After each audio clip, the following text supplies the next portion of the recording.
A gente vai discutir hoje sobre um olhar sobre as áreas do conhecimento, entendendo como que a parte e o todo vai dialogar nesse novo currículo do ensino médio.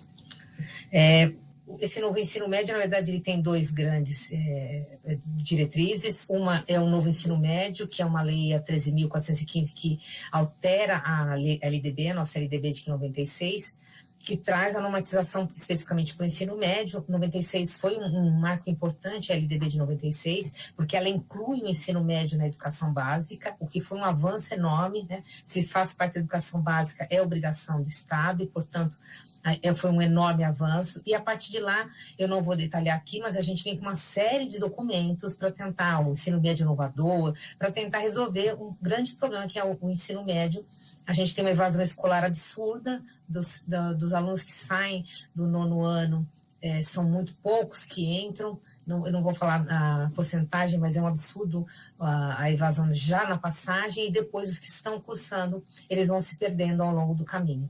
E isso tudo tem várias razões. É claro que tem questões também que envolvem a economia, o social, mas tem uma também importantíssima, que é a que nos cabe, que é a organização desse ensino médio. Como que a gente mostra para esse aluno, dá significado e sentido para esse estudo, para esse aluno que está lá.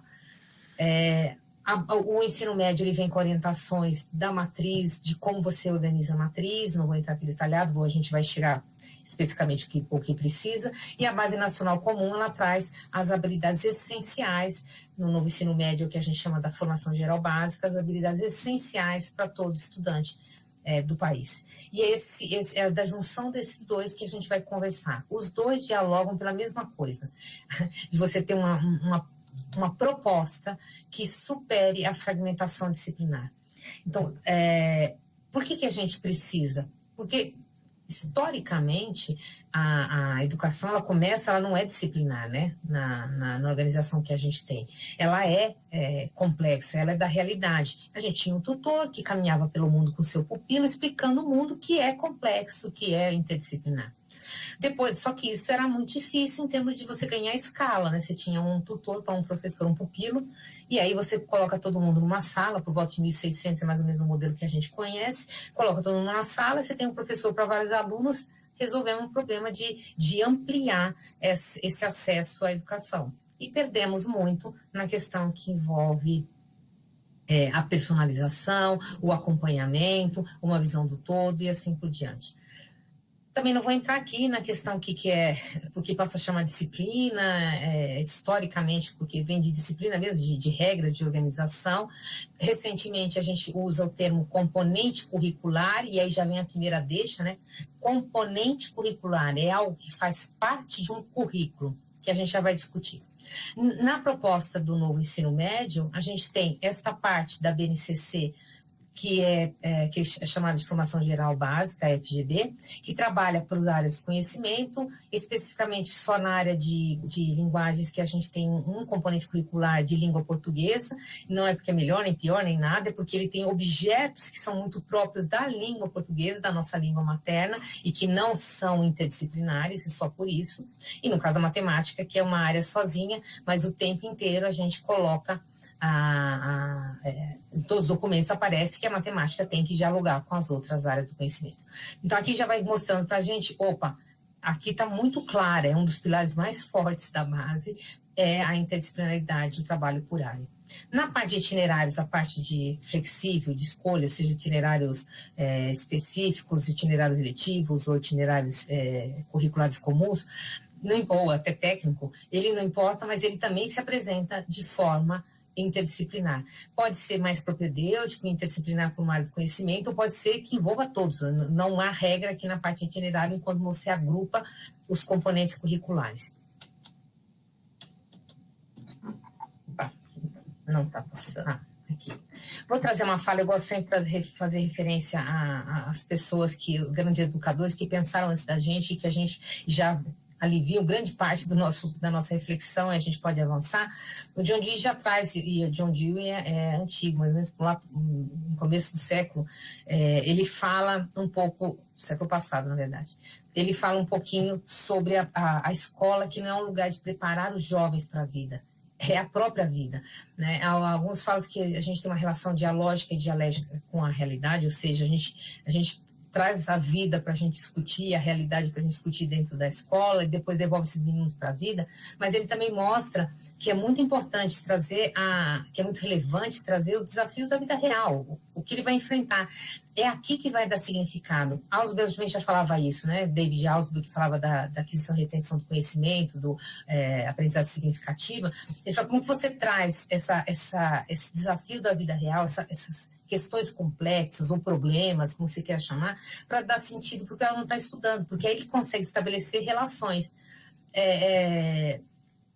Eu acho que você deve ter ouvido várias vezes aluno perguntando, mas para que serve isso? Para que eu estou aprendendo isso? É claro que alguns são conhecimentos agregados que vão ajudando a desenvolver capacidades cognitivas, mas a maior parte das coisas a gente pode mostrar como se apresenta na vida real. Joe Dewey fala bastante sobre isso. Ele, aliás, fala de um processo reflexivo a partir dessa realidade. Para a gente entender um pouquinho, eu vou trazer alguns conceitos. Aqui eu estou usando Japiaçu, Ivani Fazenda, que eles trazem alguns conceitos para a gente chegar no que é interdisciplinaridade. Então, ele fala primeiro a multidisciplinaridade, ou seja, multi basta ter várias disciplinas. Então, mas por que a gente chama de multi? Quando ele não tem cooperação e não existe relação entre esses componentes. Cada um tem a sua metodologia própria, não tem um resultado integrado, né? Então, você tem resultado de biologia, de química, de física, você não tem resultado integrado. Obviamente, quando isso aqui a gente usa bastante, vocês devem ter também algumas experiências nesse sentido, estudo de meio, que vai para algum ambiente e vê o que é o pedacinho de cada um, e cada um trabalha, o que tem para o aluno ir preparado para lá, mas se você não tem uma integração entre eles, a gente está falando de multidisciplinaridade, e é muito importante a gente entender isso. Quando eu falo de pluridisciplinaridade, a gente já está falando que tem relação e cooperação.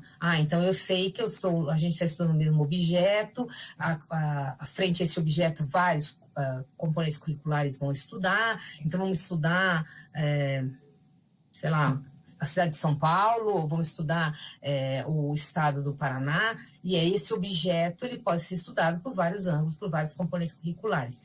Mas a gente fala de pluri quando não tem uma coordenação prévia, então não é que foi pensado, articulado, qual era a sequência, qual era a relação. Quando a gente estabelece isso, quando tem uma ação coordenada, quando há um intercâmbio mútuo, quando há uma perspectiva metodológica comum, há uma busca por integrar resultados, mesmo que você tenha resultados parciais de cada componente, você busca juntar tudo isso para atingir um objetivo que estava já macro, que já nasce antes.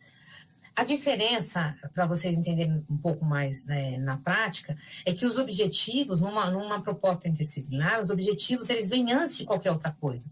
Você desenha os objetivos, né? Você tem o que, vamos fazer tal projeto, tal trabalho, estudar tal objeto, vamos fazer tal estudo de meio, não importa o que seja. E aí você traça, para isso, o que a gente quer? O que a gente tem de objetivo com esses alunos? O que a gente vai levantar com objetivos? Depois, à frente desses objetivos, é que você lança a mão, quem que pode contribuir, quem que vai estabelecer, cada componente curricular pode contribuir para atingir esse objetivo. Não é ficar forçando coisas que não existem. A busca pela solução de um problema, de uma situação complexa ou de algo a ser estudado é buscado conjuntamente. Então, já nasce uma proposta interdisciplinar, já nasce no planejamento, nos objetivos, ela já nasce interdisciplinar. A transdisciplinaridade, ela já aí para vocês entenderem, não dá para separar mais os componentes curriculares, ela já é algo acima dos componentes. Então, por exemplo, geologia. A geologia é algo transdisciplinar, que não é uma única disciplina, mas você precisa de disciplinas para entender, só que ela passa a ser algo maior, e se só ela já contempla algo maior, e aí você não consegue separar os componentes e o próprio sistema. As relações acontecem, obviamente, mas dentro de um sistema que já está fechado, e, obviamente, isso requer práticas, ações e articulações muito diferenciadas. Por isso, na organização da escola, isso aqui é muito mais difícil na escola como a gente tem hoje, que é organizada por componentes curriculares, né? É claro que a interdisciplinaridade acontece aqui, mas ela é maior do que a interdisciplinaridade. Ela ganha tal vulto que você não percebe o que você está estudando em cada um dos componentes. Essa aqui é, obviamente, muito mais difícil. em termos escolares, em termos de didática, ele é muito mais difícil, porque você precisa organizar, né? A nossa fala aqui, o tema inicial que está falando da parte, o todo, quando a gente fala de interdisciplinaridade, você consegue ver a parte, que é o componente curricular, e consegue enxergar o todo, que é a área, ou que é o objeto que você vai estudar. Quando a gente fala de transdisciplinaridade, a gente não consegue nitidamente ver a parte. O todo é maior do que a parte. E por isso que na organização escolar ela é mais difícil.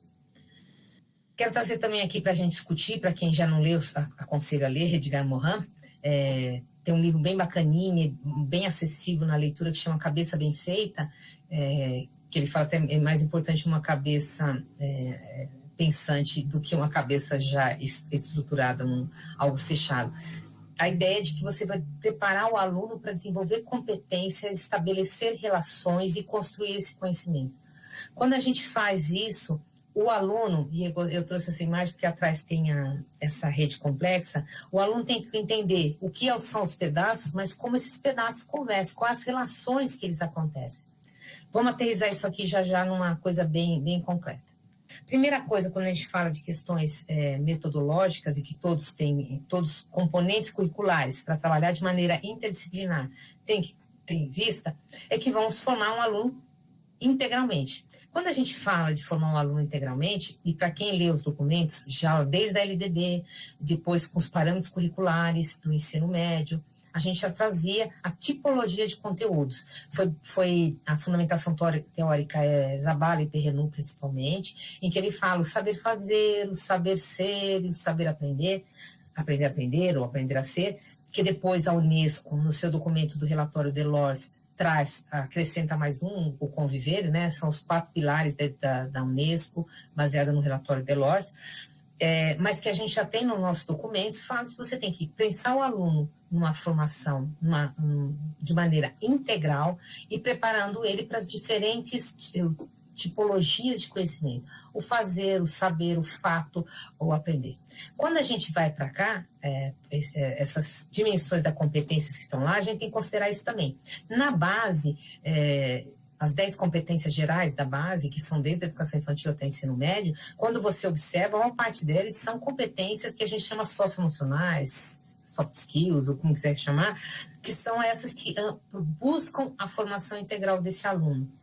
Os fatos, os conceitos, as teorias, e que na base aparecem como objetos de conhecimento, é o conteúdo que a gente trabalha, eles estão relacionados com o fazer, com atitudes e valores, porque o tempo inteiro... Tem alguma pergunta? Não, é só... Está relacionado a essas atitudes e valores, porque se você ler qualquer documento, tanto o ensino médio como a base, ele vai mostrar para que a gente está fazendo isso? Para formar um aluno, para ser um cidadão que possa intervir positivamente no contexto que ele vive, na sociedade que ele vive, para resolver demandas complexas da realidade e poder se inserir socialmente ou profissionalmente como ele quiser. Quando a gente pega uma competência na base, é bem legal vocês... depois eu vou citar um documento aqui para vocês, para quem quiser se aprofundar nisso. Quando você pega uma competência, você tira essa competência de ciência da natureza. Minha primeira faculdade foi biologia, eu acabo puxando a sardinha para o meu lado. Aqui, esses numerinhos, como que a gente lê, ensino médio, do 1º ao 3º ano, porque não há progressão de competências. No ensino médio, todas as competências que estão lá podem ser do 1º ao 3º, ao contrário do EFAF, né, do ensino fundamental anos finais, do fundamental 2, ou do fundamental 1, que aparece o que é de matemática, o que é de português, o que é de ciência, assim por diante, o que é de primeiro, o que é de 6º ano, 7º ano, 8º ano. No ensino médio não aparece. Aí vem o outro conjunto de letras que diz a área, então ciência e natureza, o primeiro numerinho é a competência e, por fim, a habilidade. Então, ensino médio, do 1º ao 3º ano, ciências da natureza, competência 2, habilidade 3, tá? Trouxe ela para cá. A primeira coisa que a gente tem que olhar aqui é o que eu falei no slide anterior. Existem esses verbinhos, avaliar, prever, interpretar. Eu posso avaliar e prever um montão de coisas. Eu posso interpretar um montão de coisas. Mas quando a gente associa, e isso são as competências. As competências, elas são muito amplas. O segundo dia do Enem, ele está pautado mais em competências do que em objetos de conhecimento, porque eles são os itinerários, e a gente não sabe como esses alunos cursaram. Então, para quem também já acompanhou os documentos de implantação dos itinerários, vão perceber que lá vai aparecer avaliar e prever dentro de ciência da natureza, avaliar e prever dentro de cada uma das áreas, o aluno escolhe no segundo dia a área que ele quer cursar, né? Que ele vai prestar, mas no primeiro dia eles estão associados sim a objetos do conhecimento, que é essa segunda parte. Então, eu tenho efeitos de intervenções nos ecossistemas, nos seres vivos e no corpo humano. Isso é biologia. Ciclos da matéria, isso é química. Transformações e transferência de energia, isso é física. Então, se eu olho para essa habilidade e percebo, a primeira coisa, ela é de ciência da natureza, ela é uma habilidade interdisciplinar. Quando eu olho para ela, a primeira coisa é que o objetivo, que é esse, né? A habilidade já é um objetivo, né? Atingir essa habilidade, essa competência é o objetivo. Quando eu olho para isso, ele já me dá várias dicas do que eu estava falando. Primeiro, eu faço uma avaliação, eu penso uma formação integral. Eu vou entender que ele vai avaliar e prever os efeitos de intervenções, para quê? Obviamente, para cuidar do meio ambiente, para que tenha um pensamento mais sustentável e etc. Ele também vai avaliar e prever para poder cuidar, autocuidado, entender como o que ele e o entorno e a vida em torno dele, para ele manter. Mas a gente tem conteúdos que estão associados aqui. Então, todos os componentes, então o professor de química, o professor de biologia e o professor de física, eles vão trabalhar cada um com a parte que é responsável, que ele é responsável, mas olhando para o todo. Então, existem duas coisas aqui. A primeira é a questão metodológica, seja de química, física ou biologia. Então, o professor vai trabalhar transferências de energia ou de física, entendendo que a habilidade que ele está trabalhando é sobre avaliar e prever os efeitos. Então, eu trabalho nisso, mas eu faço menção a esse maior. Quando o professor de química for trabalhar ciclos da matéria, a mesma coisa. E assim por diante, o professor de biologia. Então, em termos metodológicos, todos eles vão trabalhar pensando em desenvolver competências, e aí as avaliações, eu vou tocar já um pouquinho nesse assunto, quais são as melhores estratégias para isso, para desenvolver competências, mas metodologicamente eles estão dentro da mesma proposta de desenvolvimento. As metodologias ativas são as mais indicadas, obviamente, para a formação de competências, mas a gente também olha aqui que eles também têm um objetivo em comum e que ele é responsável por uma parte desse objetivo. Aqui eu trouxe um pedaço, esse documento é enorme, para quem não conhece, é do Instituto Reúna, www, Instituto Reúna, é gratuito, acessa, se é só fazer uma inscrição, você acessa. Lá eles fizeram uma coisa muito bacana, eles pegaram todas as habilidades da BNCC e fizeram comentários. Então, eles pegaram essa aqui, vamos lá ler de novo aqui, ensino médio, 1º ao 3º, ciência da natureza, competência 1, habilidade 1. Ele colocou aqui a competência, então, analisar e representar. A competência aqui, a competência cognitiva está aqui, analisar e representar, né? Bem aqui em cima, a gente pode resgatar até a taxonomia de Bloom. Com ou sem os dispositivos e aplicativos digitais, porque a base também tem um capítulo só à parte sobre esse envolvimento da cultura digital. E vai falar com ou sem, então vai analisar e representar as transformações e conservações em sistemas que envolvam quantidade de matéria, de energia, de movimento, para realizar previsões sobre seus comportamentos em situações cotidianas, em processos produtivos que priorizem o desenvolvimento sustentável, blá, blá, blá. Tá vendo que a parte aqui, que prioriza o desenvolvimento sustentável, o uso consciente de recursos, preservação da vida em todas suas formas, aqui a gente já está falando de uma formação integral, porque eu preparo esse aluno para competências cognitivas, para as competências socioemocionais, que está aqui pensando no todo. Esse documento, ele traz o comentário sobre a habilidade, então ele vai explicar, essa habilidade implica reconhecer os processos de transformação, ele fala quais são os objetos de conhecimento, que é a parte que a gente se acha facilmente aqui, né? O objeto de conhecimento é o conteúdo, né? Então, transformar e conservar energia, conservação do movimento, então, falando de física aqui, fluxo de energia e de matéria nos sistemas, metabolismo energético, ligações e reações químicas, leis ponderais e estequiometria. Quando eu olho para isso, eu já me enxergo aqui, mas ele vai mais além nesse documento, ele mostra aqui como cada componente contribui para essa competência.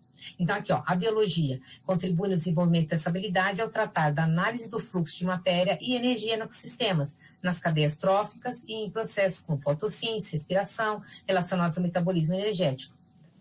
Isso vai mostrando e identificar a história lá. Depois ele vai falar de física, contribui no desenvolvimento dessa habilidade no estudo das transformações de energia. E química contribui no desenvolvimento dessa habilidade no reconhecimento das transformações químicas. Isso quer dizer que o professor de química, quando for trabalhar as transformações químicas, ele sabe que isso está vinculado a um objetivo, uma competência maior que está aqui, que é analisar as transformações. Então, eu não falo só especificamente sobre as leis ponderais de estequiometria. Eu trabalho isso também, mas mostro que isso faz sentido, isso tem relação com essa informação maior, esse objetivo, essa competência que está aqui. Quando a gente fala de interdisciplinaridade, a gente está falando sempre que a gente tem que conseguir integrar esses saberes. Quando eu falo dessa anterior aqui, dessa habilidade, não adianta eu trabalhar separadamente cada uma das coisas e não mostrar como esses saberes se relacionam. E esses saberes vão se relacionar, não é simplesmente o que eu digo, mas é porque eu faço estratégias, procedimentos e que eu problematizo, que eu sistematizo, que eu permito que eles reflitam, que eles façam análise, que eles discutam dados, seja de processos, dados sobre processos, fenômenos, cada um no seu campo científico, então a biologia na sua, a química na sua, a física na sua, mas para entender que cada um tem seus conceitos e através dessa fala aqui de trocando experiências, diálogo, colaborando com o outro, eu apresento um problema que é completo e é complexo e, portanto, é interdisciplinar, e através essas flechinhas aqui indicando os diferentes componentes, eles vão se interrelacionando de maneira que o aluno consiga entender e visualizar esse problema de maneira interdisciplinar. Eu gosto desse desenho do Jean Galvão que ele faz. Quando eu conversei com ele sobre interdisciplinaridade, ele colocou exatamente isso. Aqui, não quer dizer que a gente não tenha as disciplinas. A questão é como que eu ajudo esse aluno a estabelecer as relações entre elas, a fazer as ligações, que ele não enxergue isso como caixinhas isoladas. Então, não é que vai enfraquecer cada componente, pelo contrário, né? A interdisciplinaridade, ela é fortalecida o quanto esses componentes curriculares começam a dar sentido e significado para esses problemas complexos que a gente estava falando aqui no anterior. Então, se eu tenho um problema e o meu componente curricular consegue aportar para esse aluno, a resolver isso, e ele consegue pegar a informação de todos os componentes para poder resolver isso, eu tenho um fortalecimento da interdisciplinaridade bem clara. Volto a dizer, não é o que acaba com os componentes curriculares, a escola é organizada. A gente não tem, para quem conhece a pedagogia Waldorf, ela trabalha com um tutor que acompanha o aluno desde o primeiro ano até o nono. O professor é o único tutor que trabalha com todos os componentes curriculares. Acho que até o nono a gente consegue dar aula de tudo um pouco. Quando chega no ensino médio, que a gente vai, essa parte toda, o complexo, a síntese, a análise, o local e o global, essa informação a gente começa a entender muita coisa. Eu vou dar um exemplo aqui. Um médico, um ortopedista, que se especializa em dedão do pé, né, em dedinhos do pé. Às vezes o paciente tem um problema no dedão do pé que está relacionado com a coluna. Se esse médico não consegue entender a sua especialização das falanges, das pontinhas do pé, mas não entender que tem um todo, que tem um corpo que está em cima de um pé que ele está estudando, mas que esse corpo tem relação com esse pé, ele não é um bom médico. Esse total... Agora, para responder também a um problema muito específico do pé, ele precisa de uma especialização que se dê conta disso. Então, quando eu falava da pedagogia Waldorf, a gente não consegue ter no ensino médio um professor que seja um professor que dê aula de todos os componentes, porque você aprofunda para você responder bem por aquele componente, seja biologia, geografia, história, qualquer componente, você se aprofunda nesse conhecimento. E não dá para ninguém ter uma formação em todos os componentes curriculares. Ou mesmo dentro de uma área, né, é muito difícil ter um profissional que sabe história, geografia, filosofia, sociologia, com profundidade para poder responder por tudo. Por isso que a gente, no ensino médio, a gente acaba perdendo ainda mais essas relações entre os componentes, porque a gente vai se especializando. E a ideia é que você tenha a parte você conheça o seu pedaço, mas não deixe de olhar o todo. Que você olhe o seu pé, que você sabe, você é especialista em dedão do pé, e sabe falar como ninguém sobre o dedão do pé, mas entender que tem um corpo, que tem outros relacionados com você, tem outros componentes curriculares. Na pedagogia Waldorf, eles resolveram até o 9º ano, no ensino médio, eles trabalham com o professor por componente curricular, porque não dá. Então, a ideia não é acabar com o componente curricular. Nenhum deles, eles estão todos lá. Mas você entender que existe maneiras de abordar o seu conteúdo a partir de uma visão mais complexa, uma visão mais interdisciplinar. E, obviamente, todo mundo ganha isso, só torna o conhecimento cada vez mais amplo e significativo. Quando você fala de estabelecer uma disciplina, um diálogo entre as disciplinas, e isso é um processo de aprendizado, inclusive, que envolve formação de professores, porque a gente foi formado para ser separado, para a gente aprofundar na parte e nem sempre olhar o todo, isso é um processo que a gente está aprendendo. A formação de professores tem que passar por isso, e como que vai fazer? Obviamente, com muito diálogo, com planejamento em conjunto, com conversa que permite saber o que você está fazendo, como que eu vou fazer, os professores vão construindo isso. Agora, não é questão que vai ter predominância de uma ou de outro, né? Ou acabar com uma, que também apareceu, logo que saiu a base, você sumindo com a disciplina, subindo com todas elas ali. E nem é que está privilegiando outra. Mas determinados conteúdos, vocês vão olhar também que tem determinadas habilidades na base, que quando você olha, apesar da área ter 4 componentes, aquela habilidade só diz respeito a 2. E ok, tem conteúdos que você não precisa forçar, coisas que não existem, né? Mas precisa entender que todas têm seu espaço e elas são um pouco organizadas, até em termos de carga curricular, em função um pouco de como a gente precisa delas, lançar mão delas para organizar ou para entender a realidade, para entender esse mundo tão complexo. Mas para você, sem dúvida nenhuma, você precisa interagir esses saberes para você entender com mais profundidade o que está sendo aprendido. Eu vou aqui falar rapidamente sobre metodologias ativas para você desenvolver. Isso aqui é só um capítulo enorme, mas e entender por que chama metodologias ativas. São ativas exatamente porque elas põem o aluno como protagonista, como centro da aprendizagem e tornam todo o processo de aprendizagem um processo cognitivo de desenvolvimento de competências a partir do fazer e desenvolver competências. Você não desenvolve competência com aulas meramente expositivas. Então, existem propostas. Aí tem várias metodologias ativas. A proposta, tanto do ensino médio, novo ensino médio, está muito pautada numa das mais comuns, que é a metodologia de projetos, de resolução de projetos ou de problemas, a PBL. Mas tem outras, a sala de aula invertida, aprendizagem em pares, várias metodologias que levam a você desenvolver. E até essa imagem aí é que você pode, inclusive, trabalhar, essa é a estação, rotação por estação, né? É uma metodologia muito própria que permite que esse aluno vivencie diferentes estratégias, diferentes fazeres durante a aula, que ao final ele junta e consegue ter uma visão melhor do todo. Obviamente, quando a gente fala de metodologias ativas ou de desenvolvimento, desenvolvimento de competências, a gente também está falando de outros processos de avaliação. Quando a gente fala de avaliar de maneira interdisciplinar, é outra maneira que eu olho. Se eu continuar avaliando no meu pedaço, esse aluno vai ter dificuldade de olhar o todo. Então, eu tenho que intercalar momentos de avaliação que são partes e momentos de avaliação que são todos. Eu tenho que olhar para a questão muito regional. Aliás, a pandemia pode ensinar muito bem. Eu olho para a pandemia no meu contexto de família, de cidade, de estado, de país, e olho no mundo. Se eu não tiver essa visão, as coisas não vão funcionar, né? Aliás, ela mostrou, a pandemia deu uma grande lição para a gente de que a gente é uma humanidade, independente de fronteiras. Então, a avaliação também, o processo de como eu avalio, eu não avalio competência fazendo perguntas que são meramente na primeiro estágio de habilidade cognitiva, né? Seguindo a taxonomia do Mondin, de retirada da informação. Isso não me ajuda, eu preciso avaliar competências e, portanto, a minha avaliação também é diferenciada. Aqui é um outro capítulo, isso aqui chama as duas questões aqui, de que a minha estratégia muda, meu planejamento muda, portanto, minha estratégia muda, minha avaliação também muda.